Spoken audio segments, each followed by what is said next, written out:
As Census Day arrives, at least 2 parliamentarians confirm they won't fully participate. The day of the 5-yearly snapshot of the nation has finally arrived, but many, understandably, remain a little unsure about providing their name and address.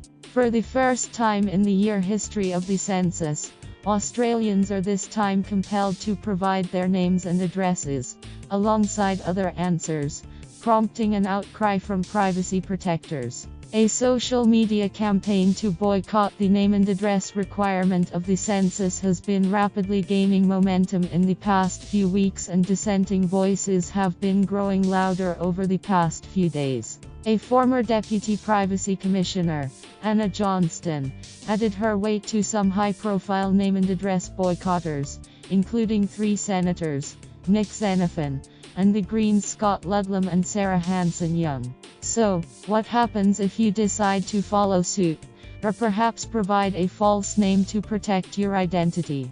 In short, it's against the law and you risking quite a hefty fine. Those found to have provided false or misleading information on the census face an $1,800 fine. If you do decide to leave those details out, you will be given plenty of opportunity to change your mind before a fine is issued, according to Chris Libreri, the General Manager of the Australian Bureau of Statistics Census and Statistical Network Division. Census field officers will knock on the doors of people who have left their names off forms starting from 2 weeks after the census date.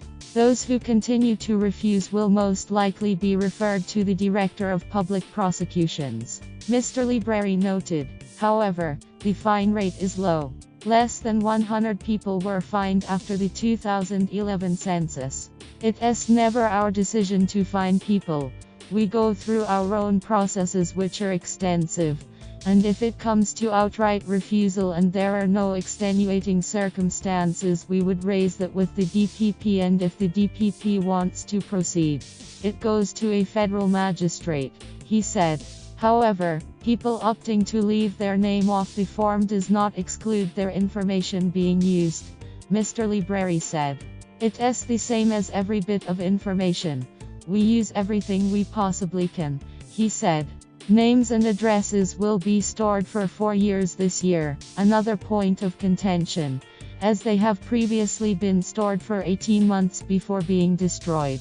As for privacy concerns related to potential system hacking, Mr. Libreri said the ABS uses the same secure keys as census systems in the UK, Canada and New Zealand, none of which have ever been successfully broken into. He said privacy concerns related to the census were not new, with controversy arising about personal information from the very first census in 1906.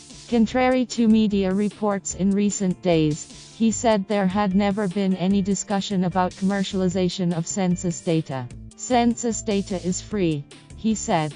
The only time we ever charge for census data is for large files to cover only the costs.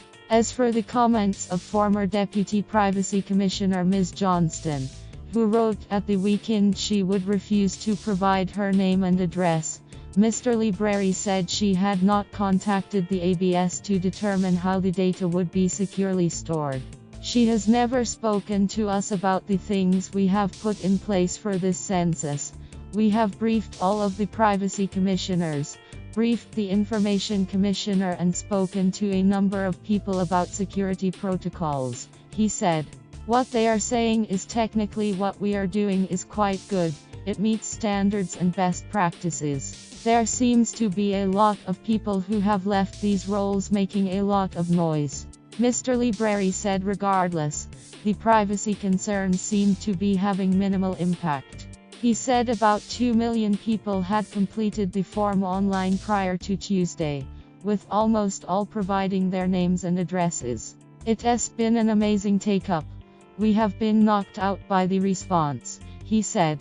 In the end, he implored those contemplating, those considering a name and address boycott to consider the greater purpose of the census. The census is one of the cornerstones of Australia and Australian democracy, he said.